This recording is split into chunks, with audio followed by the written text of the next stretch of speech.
In a minute, we'll take a look at the most important prophetic implications of what is happening.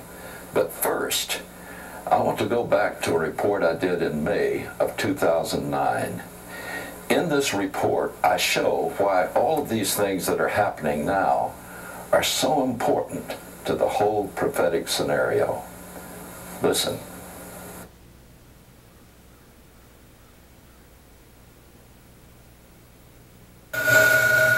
I remember watching Star Trek when it first premiered on the NBC network in 1966. Yeah, I'm a Trekkie. Beyond all the fantastic plots and grotesque characters, I was fascinated by the technology portrayed as commonplace in the future. Personal communicators that resembled flip-top phones today. Handheld pistols that could be set to stun or kill using directed energy beams. Dr. McCoy even had a wand that he would pass over a patient's body to locate and diagnose injury or disease. You know, sort of a really portable MRI or a CAT scan unit. But the simplest of all the technological marvels, and one of the coolest, were the doors on the USS Enterprise. The crew members never had to turn a knob or unlock a latch. When Captain Kirk approached a door, it simply opened for him. When he passed through it, it closed behind him. What a life of ease that suggested. But as simple as that was, it was obviously science fiction. How could that ever be commonplace reality? Fast forward a few years. I remember when larger stores started featuring doors that would open automatically. You had to enter the door by walking on a narrow rubber mat between two guardrails. You also couldn't approach it too fast because the doors swung open slowly. Fast forward again now. Today, most major stores, malls, government buildings, airports, and other public facilities have doors that automatically slide open when you approach. And when you pass, the door slides closed behind you. No more fumbling with your packages or turning around and backing through the door, pushing it open with your backside. In fact, automatic doors have become so commonplace that now we're frustrated when we enter a building that forces us to clutch a handle to open the door. I've seen people run right into a closed door when they've assumed it would open for them automatically. In fact, I've done it. In other words, Star Trek has become a reality today. The cool doors of the USS Enterprise are now so commonplace that we're upset when a business is so old-fashioned that it doesn't have them. You're probably saying to yourself about now, so what's the point, Hal? What does Star Trek have to do with prophecy? My point is this.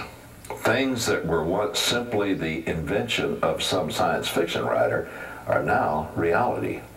Our lives are littered with examples: self-opening doors, cell phones, handheld tasers, computers, implantable microchips, satellites, two-way television, the internet, MRIs and CAT scans, arthroscopic surgery, the GPS system, laser weaponry, the space shuttle, and the list goes on almost ad infinitum. It's exactly the same with Bible prophecy. It used to be that as each generation passed, we saw more and more prophecies brought into relief. Today, as each year, as each month, and each week passes, we see definable movement towards the fulfillment of end-time prophecies. On the previous programs, I have discussed the prophecies of Daniel chapter 11 regarding the rise of the four great spheres of power that will confront each other in the battle of Armageddon in the last days. Of course, it seems quite clear that the European Union embodies the revived form of the Roman Empire, of the Western sphere of power. The link up between Russia and Persia, or modern Iran, is in the headlines almost every day. But the two most obscure spheres of power, the kings of the East and the king of the South, have been harder to define, mostly because the nations that would fall into those spheres seem to have no reason to band together or act in concert. That is, until now. Now, looking at Daniel chapter 11, you know, I've read this chapter many times because it has prophecies that predicted minute pieces of history that have been fulfilled long in the past. And for instance, in Daniel chapter 11, there's a clear prophecy, and this was long before it happened, where in chapter 11, verse 6, it says, "And after some years, they will form an alliance, and the daughter of the king of the south," which at that time was Egypt, "will come to the king of the north," which at that time was Rome, "to carry out a peaceful arrangement. But she will not return her position of power, nor will he remain with his power. But she will be given up along with those who brought her in, and the one who sired her, as well as he supported her in those times." Well, you place this back. The daughter of the king of the south, Egypt, was referring to Cleopatra. And the one who came from the northern sphere of power in that era was none other than Julius Caesar. There are many incredible prophecies like that. But as I studied this, seeking to understand how Bible prophecy used the terms king of the north, king of the south, I went through several eras of history and found that, of course, as in all Bible prophecy, when it gives a direction like east, west, or so forth, it's speaking from the prophet's vantage point, being in Israel. So as I went through the many different spheres of power in different eras called the king of the south and the king of the north, it became obvious that this is a general term that is used of the strongest power block that existed in that direction from Israel. The king of the north would be whatever is the dominant power of the north at that particular time in history. In the same way, the power that was called the king of the south referred to that power that was the dominant power in the south. Well, Daniel chapter 11 goes through a lot of past history, but beginning in Daniel chapter 11, verse 36, it speaks of, well, just before that, verse 35, that history would be going back and forth until the time of the end, because it is still to come at the appointed time. Then the king will do as he pleases. That leaps over a long period of time. It leaps over from the days of the Roman Empire to the time of the end, when Bible prophecy would coalesce into a specific pattern that is very elaborately outlined in the prophets of the Bible as they refer to the times just before the Messiah and the horrific war that will bring about the return of the Messiah, the Lord Jesus as we know him. Now, when we get to, it talks about this great Antichrist, this is the one known as the false prophet, who is going to be a Jew. It gets to the end of predicting about him. It says in verse 40, "And at the time of the end, the king of the south will collide with him." That is, the power known at that time as the king of the south is going to actually, the Hebrew word means to make war with this false prophet who rises out of Israel. And so it shows that it's going to be this power, the king of the south, that will come against him. And then it says, "And the king of the north will storm against him with chariots, with horsemen, and with many ships. And he will enter into countries, overthrow them, and pass through."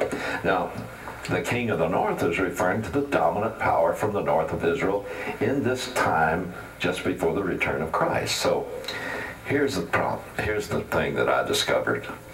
You know, I look, what is the dominant power to the south of Israel? Well, it became very clear as I began to study what is called, it's a nickname, the 1040 window. The 1040 window refers to a part of the globe that's 10 degrees latitude north to 40 degrees latitude north. And within that is a sphere of power that is dominated by the 57 Muslim nations that are in the so-called OIC, the Organization of Islamic Conference. Now, as I looked across this 1040 window, I found that, hey, the power that dominates that is definitely Islam. And to my amazement, Mecca is right in the center of this so-called 1040 window. And it's been made known recently by even Abdullah, the so-called moderate of Jordan. It's been made known that he has indicated that Israel's not going to have to negotiate with just the Palestinians, but with the 57 nations. Now listen, that extends all the way over to 2 nations in South America, over to Mauritania in the Atlantic side of the northern part of Africa, all of the northern part of Africa, through the Middle East, through Asia, all the way over to the Pacific, to Indonesia. And Indonesia is, guess what?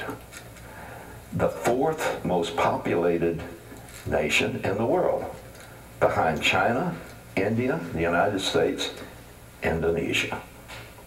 And the dominant force is Islam.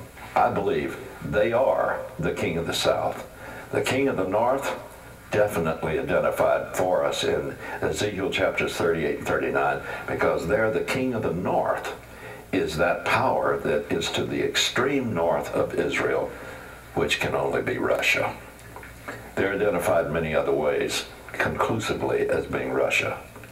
Now, I believe that we are about to see the final alignment of these 4 spheres of power that I've talked about so many times before. The kings of the East, Asia, led by China, and probably will be aligned with India later. The king of the West, which is the revival of the Roman Empire. The king of the South, the 1040 window of all of the Muslim nations in that latitude across the equator. And now, the king of the North. Folks, we're seeing all of this fit together just as it was predicted. And it's now being defined in clear detail.